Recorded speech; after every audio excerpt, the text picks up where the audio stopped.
যেই কন্যা সন্তান পিতার সংসারে বান্দি দাসী ভৃত্য হয়ে থাকবে, সেই কন্যা সন্তান স্বামীর সংসারে রাজরানী হবে। এটা সাংঘাতিক দর্শনের কথা। এটা এই কন্যা সন্তান তো আপনার রাখতে পারবেন না, বিবাহ তো দিবেন।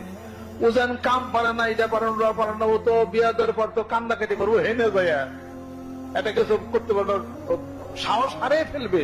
একটা কাজ করা, ঘর গোছান, একটা রান্না করা, বিষয় বৃত্তান্ত। আপনার সংসার তো ট্রেনিং দেন না, সে স্বামীর সংসারে কি করবে সে?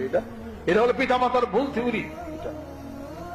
কাজে তাদেরকে কাজ করবেন, জানাইবেন, বুঝাবেন। স্বামীর সংসারে গেলে সুন্দর, নাহলে পরে দেখবেন যে হঠাৎ করে খিচুড়ি রান্ধো, বৌমা একটু খিচুড়ি রান্ধো, তখন ফোন করে, আম্মু আমি তো খিচুড়ি রাঁধতে পারি না, কোন জায়গায় বিয়ে দিলা আমাকে, আমাকে এখানে খিচুড়ি রাঁধতে হয় কেন, কান্দো কেন?